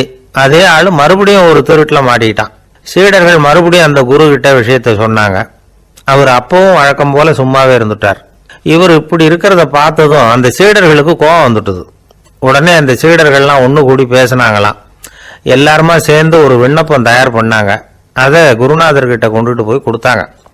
அந்த விண்ணப்பத்துல இவங்க என்ன எழுதியிருக்கிறாங்க தெரியுமா? குருநாதர் அவர்களே, உடனே திருடனவன் மீது சட்ட நடவடிக்கை எடுக்கணும். நீங்க அப்படி அவனை இங்க சேர்க்கக்கூடாது. நீங்க சேர்த்தீங்கன்னா நாங்க இங்க இருக்கிறத பத்தி யோசிக்க ஆரம்பிச்சிருவோம். அவனை வந்து இந்த மடத்தை விட்டு துரத்தி பண்ணணும். நீங்க அவனை வெளியில அனுப்புங்க, இல்லைன்னா நாங்க அத்தனை பேரும் வெளியில போயிடுறோம். இப்படிதான் அந்த விண்ணப்பத்துல எழுதியிருக்கிறாங்க. குரு அந்த விண்ணப்பத்தை வாங்கி படிச்சு பார்த்தார். அதுக்கப்புறம் அதை எழுதின அத்தனை பேரையும் கூப்பிட்டாரு. எல்லாரும் இப்படி வாங்கன்னாரு. வந்தாங்க. இப்படி என் எதிரில் உட்காருங்கன்னார். உட்கார்ந்தாங்க. அப்புறம் சொன்னார், இதை பாருப்பா, நீங்க எல்லாரும் புத்திசாலிகள், உங்களுக்கு எது நல்லது எது கெட்டதுங்கிறது நல்லா தெரியும். நீங்க மேற்கொண்டு ஏதாவது படிக்கணும்னு நினைச்சா வேற எங்க வேணும்னாலும் போகலாம், அதுக்கு நான் தடை சொல்ல மாட்டேன். ஆனா உங்களால குற்றம் சாட்டப்பட்ட அவன் இருக்கானே, அவன் எப்படின்னா அவனுக்கு எது நல்லது எது கெட்டதுங்கிறதெல்லாம் தெரியாது, அதனாலதான் திருடுறான். நீங்க சொல்றது மாதிரி அவனை அடிச்சு துரத்தி போடுறோம்னு வச்சுக்கோங்க, அவனுக்கு எப்படி நல்லது கெட்டது தெரியும்? அவனுக்கு அதை யாரு சொல்லி கொடுக்கறது? அதனால இங்கேயே இருக்கட்டும், அதுதான் சரி. இதுக்காக நீங்க எல்லாரும் என்னை விட்டுட்டு போனாலும் சரி, அவனை நான் விரட்ட மாட்டேன் அப்படின்னு விட்டாரான். இவ்வளவையும் திருடனை அந்த சீடன் கேட்டுக்கிட்டே இருந்திருக்கான். அவன் கண்களில் கண்ணீர். அப்படியே எழுந்திரிச்சு வந்தான், குரு காலில் விழுந்தான். அவன் கண்ணீரில் அவனது தீமை கழுவப்பட்டது அப்படிம்பாங்க. அதாவது சீடர்களுக்கு அந்த குருவோட பெருமை அப்பதான் புரிஞ்சுதான். ஒரு நல்ல ஆசிரியர் இருக்காருன்னு வச்சுங்க, நல்லா படிக்கிற பையனுக்கு தான் பாடம் சொல்லி கொடுப்பேன்னா அது என்ன பெரிய விஷயமா? மோசமா படிக்கிறவனையும் மாத்தி காட்டுறேங்கிறது தான் பெருமை. இந்த காலத்து குரு ஒருத்தர் ஒரு ஆசிரமம் வச்சு நடத்திட்டு வந்தார். நிறைய பேர் தினம் வருவாங்க போவாங்க. ஒரு நாள் ஒருத்தன் வந்தான். அந்த குரு முன்னாடி போய் நின்னான். ஐயா, என்ன உங்க சீடனா ஏத்துக்கணும்னா. அந்த குரு நிமிர்ந்து பார்த்தார். உன்னுடைய நோக்கம் என்னன்னு கேட்டார். ஐயா, உங்ககிட்ட கொஞ்ச நாள் இருந்தேன்னா நல்ல பழக்க வழக்கங்களை கத்துக்கலாம், அதுக்கப்புறம் வெளியில போய் ஒரு நல்ல தொழில் தொடங்கி வாழ்க்கையில முன்னுக்கு வரணுங்கிறது தான் என்னோட நோக்கம் அப்படின்னா. நீ சொல்றது சரி, ஆனா உன்னால இங்க நல்ல பழக்க வழக்கங்களை கத்துக்க முடியலன்னு வச்சுக்கோ, அப்ப என்ன பண்ணுவேன் அப்படின்னு கேட்டார் அவர். அப்படி ஆச்சுன்னா என்ன, உங்களை மாதிரியே ஒரு ஆசிரமம் ஆரம்பிச்சு அதுக்கு குருவா இருந்துட்டு போறேன் அப்படின்னு நானும். ஒரு ஆள் இருந்தார். அவரு தன்னை ஒரு குருன்னு சொல்லிக்கிட்டார். மௌன குரு, வாயே திறக்கிறது இல்லை. அவருக்கு 2 சீடர்கள் உண்டு. இவங்க தான் வர்றவங்க கிட்ட பேசுவாங்க, விளக்கம் கொடுப்பாங்க. ஒரு நாள் இந்த சீடர்கள் 2 பேரும் எங்கேயோ வெளியில போயிட்டாங்க. அந்த நேரம் பார்த்து ஒருத்தர் அங்க வந்தார். குரு கிட்ட போனார். குருவே, புத்தர்னா என்னன்னு கேட்டார். குருவுக்கு ஒன்றும் புரியல. அவர் உண்மையான குருவா இருந்தாவில் புரியும். அவர் திருன்னு முழிக்க ஆரம்பிச்சுட்டார். இந்த நேரம் பார்த்து இந்த சீடர்கள் எங்கேயோ போயிட்டாங்களே, என்ன பண்றது, உதவிக்கு யாராவது கிடைக்க மாட்டாங்களா அப்படின்னு அப்படியே சுத்தி பாக்குறார். அங்க பாக்குறார். வந்தவர் இதை கவனிச்சார். ஏதோ புரிஞ்சுக்கிட்ட ஒரு மாதிரி அடுத்த கேள்வி கேட்டார். தர்மம்னா என்ன சுவாமின்னார். குருவுக்கு ரொம்ப சங்கடமா போச்சு. நம்ம நிலைமை இப்படி ஆயிட்டுதே, இக்கட்ல மாட்டிக்கிட்டோமே அப்படின்னு நினைச்சபடியே விட்டத்தை பார்த்தார். அப்புறம் குனிஞ்சு தரைய பார்த்தார். அப்படியே உட்காந்துக்கிட்டார். வந்தவர் உடனே அடுத்த கேள்விக்கு போயிட்டார். தியானம்னா என்ன சுவாமின்னார். பாவம் என்ன பண்ணுவார் அந்த குரு, பேசாம கண்ணை கெட்டியா மூடிக்கிட்டார். இது ஏதுடா வம்பா போச்சுன்னு. இவர் இப்படி பண்ணா கூட வந்தவர் சளைக்கல. இன்னொரு கேள்வியும் கேட்டார். ஆசீர்வாதம்னா என்ன அப்படின்னார். இவர் பார்த்தார். இப்படியே போனா இவர் கேள்வி கேட்கறத நிறுத்த மாட்டார் அப்படின்னு நினைச்சுக்கிட்டு எனக்கு ஒண்ணுமே தெரியாதுங்கிற பாவனையில 2 கையையும் விரிச்சு காட்டினார். வந்தவர் முகத்துல மகிழ்ச்சி, மன நிறைவு, ஏதோ எல்லாம் புரிஞ்சுக்கிட்ட ஒரு மாதிரி அங்கிருந்து புறப்பட்டு போனார். வழியில அந்த குருவோட சீடர்கள் 2 பேரையும் சந்திச்சார். உங்க குருவை தான் பார்த்துட்டு வரேன்னார். இவரு என்ன நடந்ததுன்னு கேட்டாங்க. இவர் வரமா சொல்றார். உங்க குரு எவ்வளவு பெரிய ஞானி தெரியுமா? புத்தர்னா என்னன்னு கேட்டேன். அதுக்கு அவர் அப்படியும் இப்படியும் பார்த்தார். அதுக்கு என்ன அர்த்தம் தெரியுமா? மக்கள் புத்தரை அங்கேயும் இங்கேயும் தேடுறாங்க, உண்மையில அவர் அங்கேயும் இங்கேயும் தேடி கண்டுபிடிக்க முடியாது அப்படிங்கறத அவர் செய்கை மூலம் உணர்த்தினார். அதுக்கப்புறம் தர்மம்னா என்னன்னு கேட்டேன். அவர் மேலையும் கீழையும் பார்த்து தர்மம் சமமானது, அதுல உயர்வு தாழ்வு இல்லைங்கிறத உணர்த்தினார். அதுக்கப்புறம் தியானம்னா என்னன்னு கேட்டேன். கண்ணை மூடிக்கிட்டார். கண்ணை மூடி காணுகிற அற்புதம் அது அப்படிங்கிறத புரிஞ்சுக்கிட்டேன். கடைசியா ஆசீர்வதிக்கப்படுறது பத்தி கேட்டேன். கைகளை நீட்டி உதவுறது தான் அது அப்படிங்கிறத தன்னுடைய இருகை விரிச்சு உணர்த்தினார். எவ்வளவு பெரிய மகான் அவரு அப்படின்னு சொல்லிவிட்டு அவர் பாட்டு போயிட்டார். சீடர்கள் அதுக்கப்புறம் மெதுவா குரு கிட்ட சேர்ந்தாங்க. அவங்கள பார்த்ததும் குருவுக்கு கோபம் வந்துட்டுது. அடே பாவிகளா, எங்கடா போய் தொலைஞ்சிங்க, நான் ஒரு ஆளுகிட்ட மாட்டிக்கிட்டு என்ன பாடுபட்டிருக்கேன் தெரியுமான்னார். இது மாதிரி தான் நாம சாதாரண மனிதர்களின் புற வேடங்களிலேயே மயங்கி போயிடுறோம். அவங்க பேச்சு, செய்கை, பார்வை இதுல எல்லாம் ஏதோ பெரிய தத்துவம் இருக்கிறதாக நினைச்சுக்கிறோம். உண்மையிலேயே அந்த தத்துவங்கள் யாருக்கு சொந்தம்? அவங்களுக்கு இல்ல, நமக்கு தான் சொந்தம். நாம தானே அதை கற்பிச்சுக்கிட்டோம். நம்மை நாம அடையாளம் கண்டுக்கிறது இல்ல, நாம யாருங்கிறது நமக்கு புரியறது இல்ல. அதுதான் இன்னைக்கு நடக்கிறது. அதனாலதான் அடுத்தவங்களை தேடி ஓடிக்கிட்டு இருக்கிறோம். சில வீடுகளில் கூட இது மாதிரி சைகைகள் உண்டு. சில குடும்ப தலைவர்கள் தினமும் காலையில கண்ணை கெட்டியா மூடிக்கிட்டு கை ரெண்டையும் சுத்தமா விரிச்சு வச்சுக்கிட்டே உட்காந்து தியானம் பண்றது வழக்கம். எதுக்காக அப்படி பண்றீங்கன்னு ஒருத்தரை பார்த்து கேட்டேன். இந்த மாசம் வாங்கின சம்பளம் பூரா தீர்ந்து போச்சு, இனிமே என் கையில சுத்தமா ஒண்ணும் இல்ல, புதுசா எதுவும் செலவு வச்சுடாதே அப்படிங்கறத அப்படி உள்ளங்கை ரெண்டையும் விரிச்சு காட்டி அவங்களுக்கு உணர்த்துறேன் அப்படின்னார். ஒருத்தன் வேகமா ஓடி வந்தான். ஏப்பா அப்படி தலை தெறிக்க ஓடி வர்றேன்னு கேட்டேன். பின்னாடி துரத்திக்கிட்டு வருது சார் அப்படின்னா. ஏதாவது நாய் துரத்திக்கிட்டு வருது போல இருக்கு அப்படின்னு நினைச்சு அவனுக்கு பின்னாடி பாக்குறேன். கண்ணு கேட்டின தூரம் வரைக்கும் எதுவுமே தெரியல. ஏன்பா எதுவும் உன்னை துரத்துறது மாதிரி தெரியலையேன்னு. நல்லா பாருங்க சார் அப்படின்னா. பார்த்துட்டு தான் சொல்றேன் என்ன.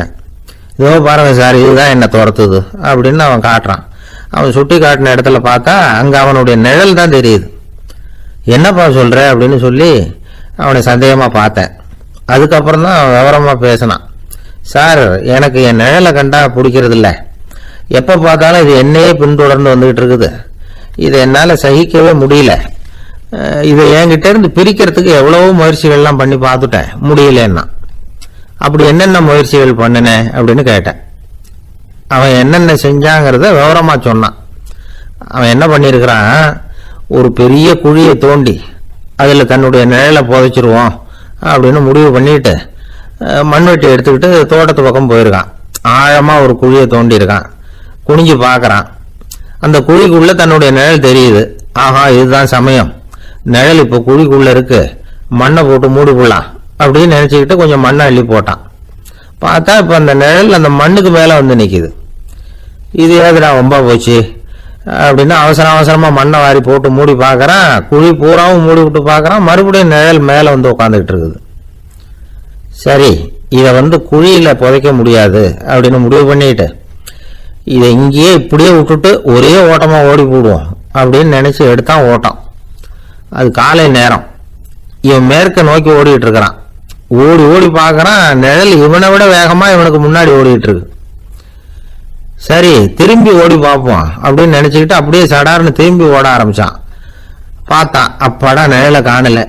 கொஞ்ச தூரம் ஓடி ஒரு இடத்துல நின்று அப்படியே சாவகாசமா திரும்பி பார்க்கறான். பின்னாடி நின்றுட்டு இருக்குது நிழல். இப்படி ஓடி வந்துதான் இங்க நம்ம முன்னாடி நின்று தன்னுடைய அவஸ்தையை சொல்லிட்டு இருக்கிறான். இந்த நிழலை துரத்துறது அல்லது வெட்டி விடுறது, இதுக்கு ஏதாவது வழி இருக்கா சொல்லுங்க சார் அப்படிங்கிறான். நமக்கு ஒன்றும் புரியல. அந்த நேரம் பார்த்து ஒரு பெரியவர் வந்தார். அவர்கிட்ட யோசனை கேட்டோம், என்ன செய்யலாம்னு. அவர் சொன்னார், இந்த பாருப்பா, நீ அங்கேயும் எங்கேயும் ஓடாத, அப்படியே கீழே படுத்துக்கொண்டார். அது நல்ல உச்சி வேலை. அவன் அப்படியே கீழே படுத்துக்கிட்டான். இப்ப அப்படி இப்படின்னு திரும்பி பார்க்கறான், நிழலை காணல. அவன் இப்பதான் நிம்மதியா இருந்தான். இப்ப அந்த பெரியவர் சொன்னார், எல்லா மனிதர்களுமே இப்படிதான் ஓடிட்டு இருக்கிறாங்க. நான் எனது அப்படிங்கிற ஆணவம் தான் அவங்கள துரத்திக்கிட்டு இருக்கு. அதை விட்டுட்டு ஓடணும்னு நினைச்சாலும் அது முன்னாடி வந்து நிக்குது. பரம்பொருளை நோக்கி ஓடுறப்போ இந்த ஆணவம் பின்னாடி வந்து விடுது. பரிபூர்ண சரணாகதிங்கிற நிலையில அது முழுசுமா மறைஞ்சு விடுது. தன்னை உணர்கிற வேலை அது. அந்த நேரம் மனிதனுக்கு விடுதலை உணர்வு ஏற்படுகிற நேரம் அது. அப்படிப்பட்ட சுதந்திர மனிதர்களாக எல்லாரும் மாறி போயிட்டாங்கன்னா இந்த உலகமே இன்பமயம் அப்படின்னு ஒரு விளக்கம் கொடுத்தார் பெரியவர். நம்மால் ஒருத்தர் வேகமா ஓடி வந்துகிட்டு இருந்தான். ஏன்டா அப்படி ஓடி வர்ற அப்படின்னு கேட்டார் எதிரில் வந்தவர். ஆசை துரத்துது, அதுதான் ஓடி வர்றேன்னா. உனக்கு என்ன ஆசைன்னு கேட்டார். எனக்கு ஒன்றும் ஆசை இல்லைங்க, என்னை எப்படியாவது பிடிச்சுடணும்னு போலீஸ்காரங்களுக்கு ஆசை. அந்த ஆசை இப்ப என்ன துரத்தி பின்னாடி வந்துகிட்டு இருக்குது. அதுதான் தப்பிச்சு வந்துகிட்டு இருக்கிறேன். குறுக்க நிக்காதீங்க சார், வழியை விடுங்க அப்படின்னு சொல்லிவிட்டு வேகமா ஓடி மறைஞ்சான். எனக்கு வாழ்க்கையில ஒரே ஒரு ஆசை தான் சார் அப்படின்னார் ஒருத்தர். அது என்னன்னு கேட்டேன். ஆசைகளை ஒழிச்சுடணுங்கிறது தான் என்னோட ஆசை அப்படின்னார். இப்படி ஆசைகளை ஒழிக்க வேண்டும் அப்படிங்கறதையே ஒரு ஆசையா கொள்றது அபத்தம் அப்படிங்கிறார் ஒரு பெரியவர். இது மாதிரி ஆசைகளை ஒழிக்க ஆசைப்பட்டா அந்த நோக்கம் நிறைவேறாதான். அந்த முயற்சியால புதுசா சில துன்பங்கள் தான் சேருமா. அதுல புதுசா ஒரு ஆசை தலை தூக்கும் அப்படிங்கிறார் அவர். ஆசைகளை தானா விழ வச்சுடலாம். அதுக்கு வழி என்ன தெரியுமா? எந்த ஒரு ஆசையையுமே பூரணமா நிறைவேற்றிக் கொள்ள முடியாதுங்கிறத உணரணும். அதை உணர்ந்தா ஆசைகள் தானா வந்துடும்.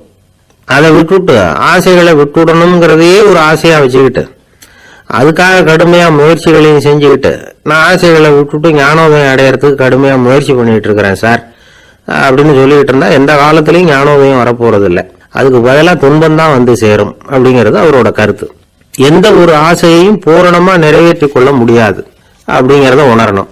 ஒரு ராஜா, அவர் மனசுல அமைதி இல்லை, எப்பவும் கஷ்டப்பட்டுக்கிட்டே இருந்தார்.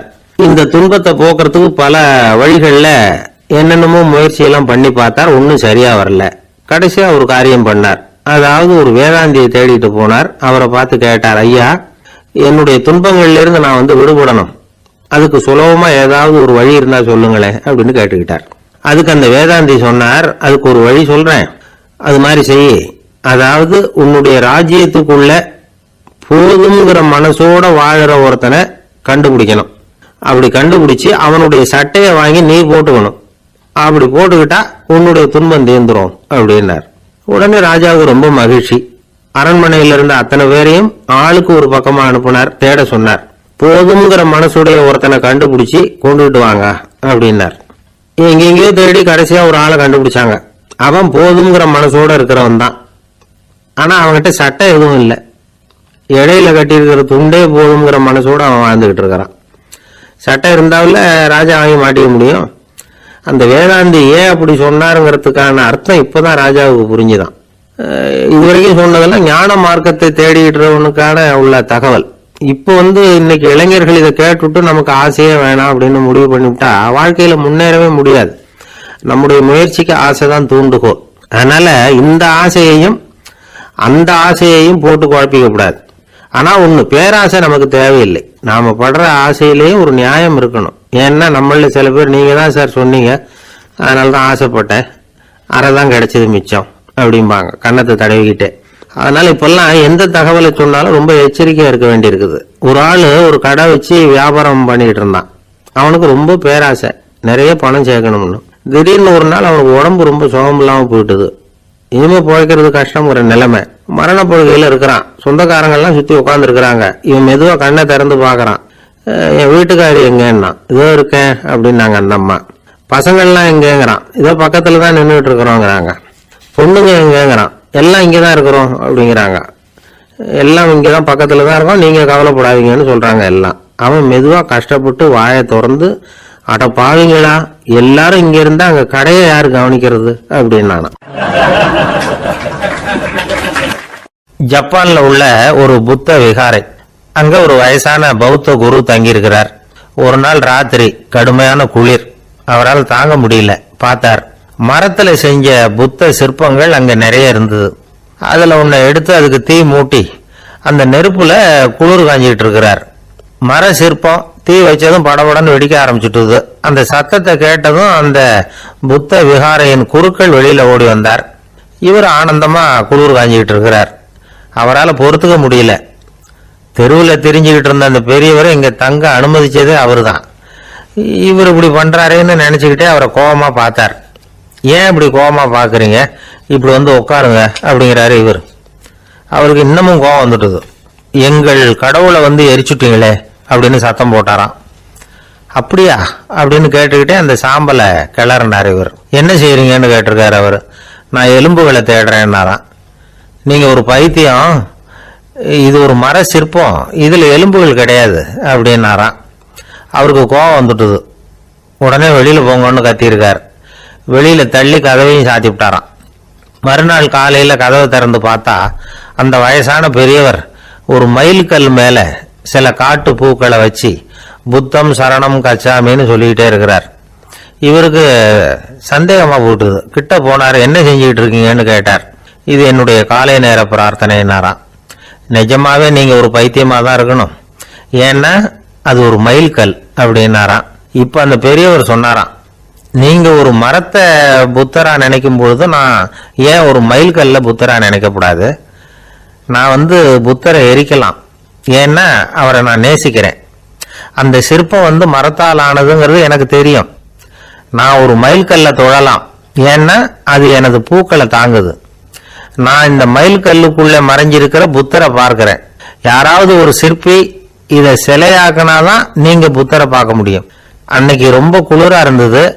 நான் எனக்குள்ள இருக்கிற புத்தரையும் பாதுகாக்கணும்.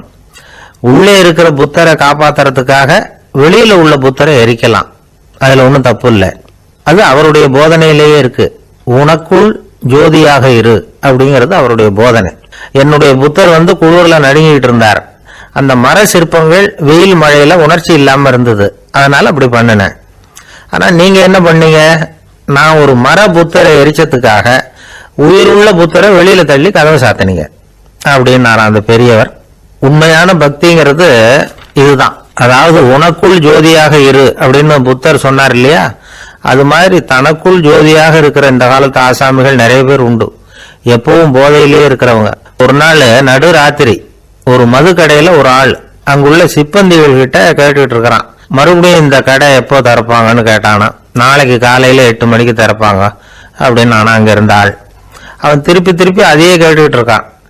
இவனுக்கு பதில் சொல்லி சொல்லி அழுத்து போச்சு. அதான் சொல்றேன் ஐயா, நாளைக்கு காலையில வா அப்படின்னாங்களாம். அதுக்கு இவன், நான் வர்றதுக்காக கேட்கலையா, நேத்திக்கு வந்தவன் உள்ளேயே மாட்டிக்கிட்டேன், வெளியில போறதுக்காக கேட்டேன் அப்படின்னானா. ராமகிருஷ்ணர் வாழ்ந்த காலத்துல நடந்த ஒரு நிகழ்ச்சி இது. அப்போ ஒரு ஓவியர் இருந்தாராம். அவருக்கு ஒரு ஆசை, ராமகிருஷ்ணர் படத்தை வரையணும், அதை அவர்கிட்டயே கொண்டுட்டு போய் காட்டி அபிப்பிராயம் கேட்கணும். இதுதான் அந்த ஓவியரின் ஆசை. உடனே ராமகிருஷ்ணர் படத்தை வரைஞ்சி முடிச்சார். அதை எடுத்துக்கிட்டு போனார். இவர் போன சமயம் அங்க ராமகிருஷ்ணர் சீடர்களோட உட்கார்ந்துருக்கிறார். விவேகானந்தர் அங்க இருக்கிறார். இந்த ஓவியர் கொண்டுகிட்டு போய் தான் வரைந்த ஓவியத்தை அவர்கிட்ட காட்டினார். ராமகிருஷ்ண பரமஹம்சரின் ஓவியத்தை ராமகிருஷ்ணர்கிட்டயே காட்டுறார். ராமகிருஷ்ணர் என்ன பண்ணார் தெரியுமா? அந்த படத்தை பார்த்தார். உடனே அது காலை தொட்டார். குருதேவருடைய இந்த செயல் சீடர்களுக்கு ரொம்ப வியப்பை உண்டு பண்ணிச்சு.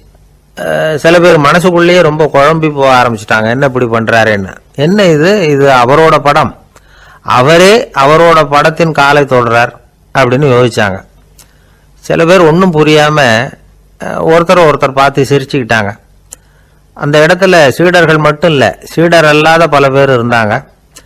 தன்னுடைய காலை தானே தொடர இவருடைய செயல் பற்றி என்ன நினைக்கிறது அப்படின்னு அவங்களும் குழம்பி போய் நிற்கிறாங்க. அந்த படத்தை வரைஞ்சி அவர்கிட்ட காட்டின அந்த ஓவியருக்கும் அதிர்ச்சி.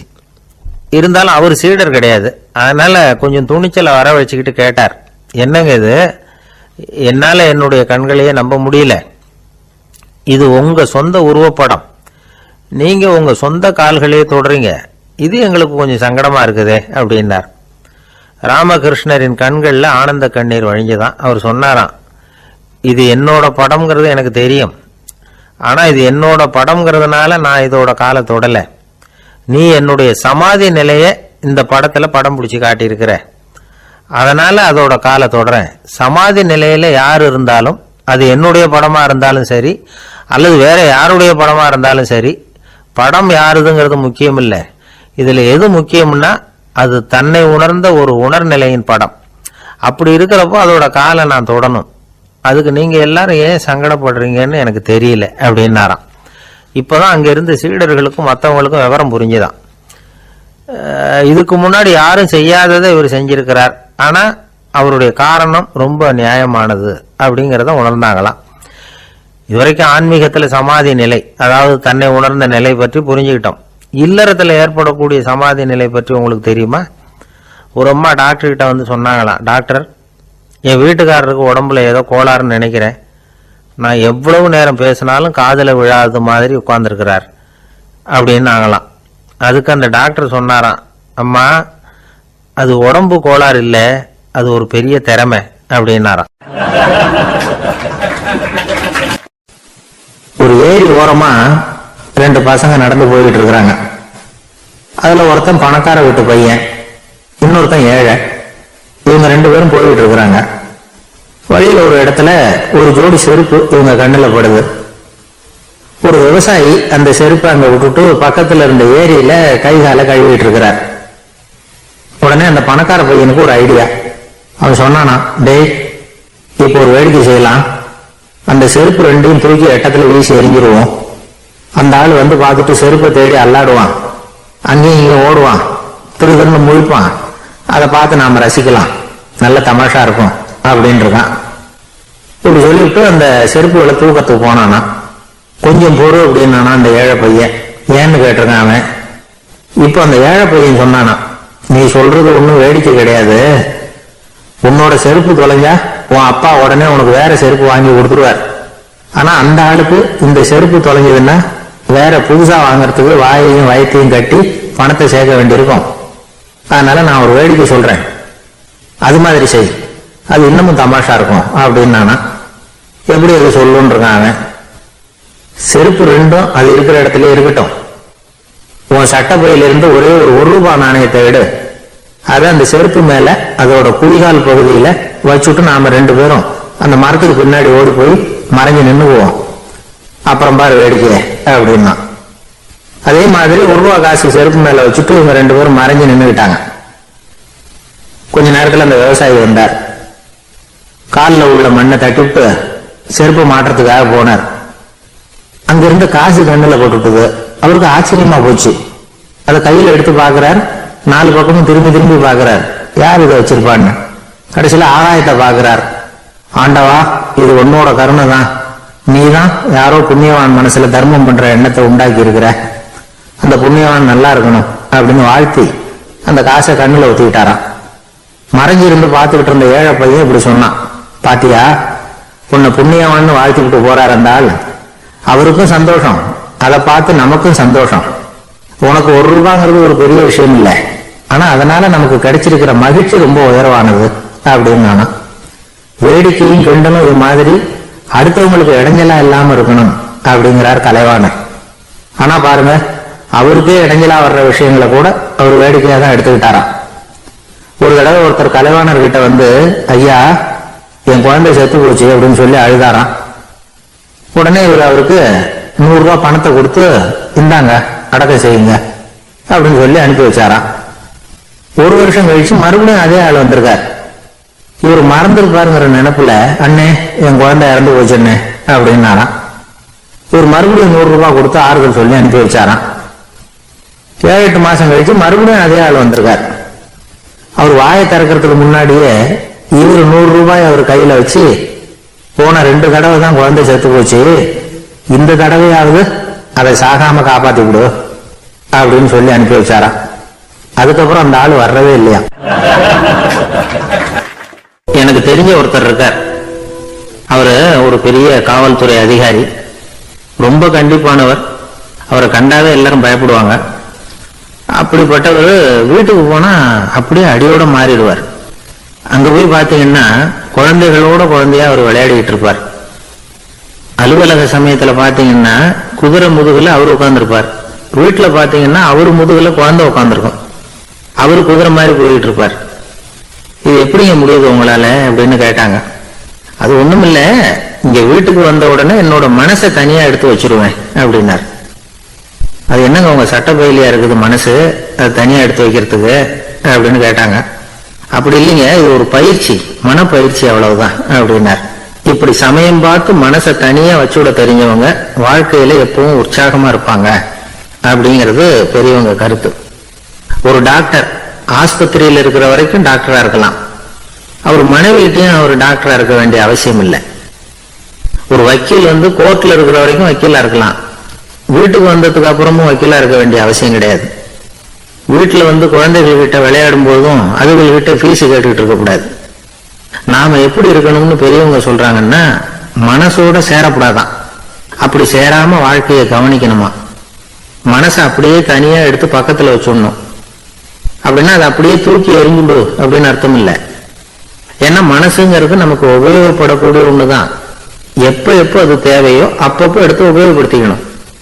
தேவைப்படுறப்போ எடுத்து கண்ணாடி மாட்டிக்கிறோம்ல, படிக்கும் பொழுது கண்ணாடி தேவைப்படுது, எடுத்து மாட்டிக்கிறோம் இல்லையா, அது மாதிரி கணக்கு போடுறதுக்கு மனசு தேவை. கடைக்கு போய் ஒரு பொருள் வாங்குறோம், காசு கொடுக்குறோம், மீதி சில்லறை சரியா இருக்கா அப்படின்னு எண்ணி பார்த்து வாங்க வேண்டியிருக்கு. அந்த சமயத்துல மனசை எடுத்து தனியா வச்சுட்டேன் அப்படின்னு சொல்லிட்டு இருக்க கூடாது. பரீட்சைக்கு படிக்க வேண்டியிருக்குது, படிச்சதையெல்லாம் அப்படியே நினைவுல வச்சுக்க வேண்டியிருக்கு. அந்த சமயத்துல மனசை தூக்கி எறிஞ்சுட்டேன் சார் அப்படின்னு சொல்லிட்டு இருக்க கூடாது. அப்படி சொன்னா பரீட்சை நம்மளை தூக்கி எறிஞ்சிடும். அதனால தேவைப்படுறப்போ மனசை உபயோகப்படுத்தணும், தேவையில்லாதப்போ அதை தனியா ஓய்வு எடுத்துக்க விட்டுடணும். இப்படி நாம பழக்கப்படுத்திக்கிட்டா வாழ்க்கைங்கிறது நமக்கு புதுசா தெரியுமா. மனசுக்கும் ஒரு சக்தி கிடைக்கும். எந்திரங்களுக்கு ஓய்வு கொடுக்குற மாதிரி மனசுக்கும் ஓய்வு கொடுக்கணும், இல்லைன்னா அது களைச்சு போயிடும். குழந்தைகள் மனசை சுமந்துகிட்டு இருக்கிறது இல்ல, இது முதியவர்கள் குழந்தைகள் கிட்ட இருந்து கத்துக்க வேண்டிய ஒரு பாடம். ஆனாலும் இந்த கால குழந்தைகள் கிட்ட ரொம்ப எச்சரிக்கையா இருக்க வேண்டியிருக்கு. ஒரு தாத்தாவும் பேரனும் விளையாடிக்கிட்டு இருக்கிறாங்க. தாத்தா, எனக்கு சைக்கிள் ஓட்ட கத்து கொடு அப்படிங்கிறான் பேரன். சைக்கிள் உயரம் கூட இல்லை, அதுக்குள்ள சைக்கிள் ஓட்டணுமா அப்படின்னாரு தாத்தா.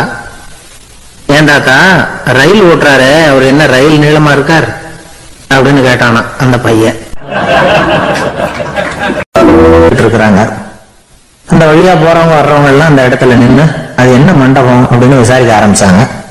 அந்த அப்பாவும் பிள்ளையும் தான் வர்றவங்களுக்கு எல்லாம் விவரம் சொல்லிட்டு இருக்கிறாங்க.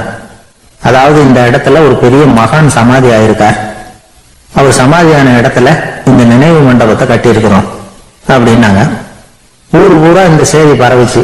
நிறைய பேர் அந்த இடத்தை தேடி வர ஆரம்பிச்சாங்க. இங்க கொஞ்ச நேரம் உட்காந்துட்டு போனா மனசுக்கு ஒரு நிம்மதி கிடைக்குது அப்படின்னாங்க. அங்க இருந்த உண்டியெல்லாம் நிறைய காசு போட்டுட்டு போறாங்க. பணம் விடுவிடுன்னு நிறைய சேர ஆரம்பிச்சுட்டுது. பணம் நிறைய சேர்ந்த உடனே அந்த அப்பாவுக்கும் பிள்ளைக்கும் தகராறு வந்துட்டுது. பணம் சேர்ந்தாலே சொத்து தகராறு வரத்தானே செய்யும், அது மாதிரி வந்துட்டுது. பையன் அடிக்கடி நிறைய பணம் கேட்க ஆரம்பிச்சான். அப்பா பார்த்தார், யோசனை பண்ணார், ஒரு முடிவுக்கு வந்தார். ஒரு நாள் பையனை கூப்பிட்டார். இத பாருப்பா, நமக்குள்ள தகராறு வேணாம். அப்பாவும் பிள்ளையும் இப்படி சண்டை போட்டுக்கிட்டா பாக்குறவங்க தப்பா நினைப்பாங்க. அதனால நமக்குள்ள சமரசமா இதை தீர்த்துக்குவோம், என்ன சொல்ற அப்படின்னார் அப்பா. சரி நான் பையன். உடனே அந்த அப்பா என்ன பண்ணார் தெரியுமா, மகன் கிட்ட கொஞ்சம் பணத்தை கொடுத்தார். தன்கிட்ட இருந்த ஒரு கழுதையையும் கொடுத்தார். இதை வச்சு நீ பொழைச்சுக்கோ அப்படின்னு சொல்லி அனுப்பி வச்சுட்டார். மகன் அந்த கழுதையை எழுத்துக்கிட்டு அடுத்த ஊருக்கு போனான். வழியிலேயே அந்த கழுதை செத்து போச்சு. உடனே என்ன பண்ணலாம்னு யோசனை பண்ணான். ஒரு ஐடியா வந்தது. அந்த கழுதைய ஒரு சாலை ஓரமா புதைச்சான். கையில் இருந்த பணத்தை வச்சு அந்த இடத்துல ஒரு கல் மண்டபம் கட்டினான். அந்த வழியா 2 பேர் வந்தாங்க. இது என்ன மண்டபம்னு விசாரிச்சாங்க. இந்த இடத்துல ஒரு பெரிய மகான் சமாதி ஆயிருக்கிறார் அப்படின்னா. இந்த செய்தி ஊர் பூரா பரவ ஆரம்பிச்சுட்டுது. நிறைய பேர் வந்து போக ஆரம்பிச்சாங்க. இங்க வந்தா மனசுக்கு ஒரு பெரிய நிம்மதி கிடைக்குது அப்படின்னு வேற சொல்ல ஆரம்பிச்சாங்க. வர வர கூட்டம் அதிகமா வர ஆரம்பிச்சுட்டுது. உண்டியல்ல பணம் நிறைய சேர்ந்துட்டுது. நகையெல்லாம் கூட கழட்டி காணிக்கையா போட ஆரம்பிச்சுட்டாங்க. அப்பாவை விட மகன் பெரிய ஆளாயிட்டான். இதை கேள்விப்பட்டார் அப்பா. பையனை பார்த்துட்டு வரலாம்னு ஒரு நாள் புறப்பட்டு வந்தார். பையன் ஓஹோன்னு இருக்கிறான். பங்களா, காரு எல்லாம் வந்துட்டுது. எப்படா இந்த அளவுக்கு ஆனே அப்படின்னு விசாரிச்சார். அப்பா, எல்லாம் உங்க ஆசீர்வாதம் தான். நீங்க கொடுத்த மூலதனத்தை வச்சுதான் இவ்வளவும் சம்பாதிச்சேன் அப்படின்னு நான் பையன். அது எப்படின்னு விசாரிச்சார். அப்பா, நீங்க ஒரு கழுதை குட்டியும் கொஞ்சம் பணமும் என்கிட்ட கொடுத்து அனுப்பி வச்சுங்க. அதை எடுத்துக்கிட்டு வந்தேன். வர்ற வழியில அந்த கழுதை செத்து போச்சு. உடனே யோசனை பண்ணேன், அந்த கழுதையை இந்த இடத்துல புதைச்சேன். கையில் இருந்த பணத்தை வச்சு மண்டபம் கட்டினேன். மகான் ஒருத்தர் சமாதி ஆயிருக்கார் அப்படின்னு வதந்தியை கிளப்பி விட்டேன். ஜனங்கள்லாம் ஏமாந்து போய் காசை கொண்டாந்து போட ஆரம்பிச்சுட்டாங்க. நான் பொழைச்சிக்கிட்டு இருக்கிறேன் அப்படின்னா. இப்பதான்டா நீ என் புள்ள அப்படின்னு சொல்லி சந்தோஷப்பட்டாரான் அந்த அப்பா. ஏன் அப்படி சொல்றீங்கன்னு கேட்டிருக்கான் பையன். கழுதை குட்டியை புதைச்சி மண்டபம் கட்டி இருக்கிற நீ, ஏற்கனவே நம்ம ஊர்ல நாம கட்டி இருக்கிறோமே மண்டபம், அது இந்த கழுதையோட அம்மாவை புதைச்ச இடம். மகான் சமாதி ஆயிருக்காருன்னு நானும் சும்மா கப்சாதான் விட்டுக்கிட்டு இருக்கேன் அப்படின்னாரான் அப்பா. முட்டாள் ஜனங்களை நினைச்சு அந்த 2 பேரும் சத்தம் போட்டு சிரிச்சாங்களாம். மனுஷன் ஏமாத்துறது ரொம்ப சுலபம். என் கூட படிச்ச ஒருத்தன் திடீர்னு ஒரு நாள் எல்லாருக்கும் அருள் வாக்கு சொல்ல ஆரம்பிச்சுட்டான். அவன் ஒரு ஆபீஸ்லயும் வேலை பார்க்கறான். ஆபீஸ்ல உள்ளவங்க எல்லாம் அவங்ககிட்ட வந்து அருள் வாக்கு கேட்கறது வழக்கம். ஒரு நாள் நான் முன்னாடி போய் உட்காந்து பேசிக்கிட்டு இருந்தேன். அப்போ அதே ஆபீஸ்ல வேலை பார்க்கிற ஒருத்தர் அவங்ககிட்ட வந்து, சுவாமி, என் மேஜையில வச்சிருந்த பேனா திடீர்னு காணாம போட்டுது, அது திரும்ப கிடைக்குமா எனக்கு அப்படின்னு கேட்டார். இவன் கண்ணை உருட்டி பார்த்துட்டு, அது உனக்கு கிடைக்காது, புதுசா வேற ஒண்ணு வாங்கிக்கப்போ அப்படின்னா. சரின்னு அவர் போயிட்டார். அவர் போனதுக்கு அப்புறம் நான் மெதுவா இவனை பார்த்து, அது எப்படிறாது, அது உனக்கு கிடைக்காதுன்னு அவ்வளவு உறுதியா அவர்கிட்ட சொன்னேன் அப்படின்னு கேட்டேன். இவன் மெதுவா என் காதுகிட்ட வந்து, அந்த பேனாவை கிளப்புனதே நான் தான் அப்படிங்கிறான்.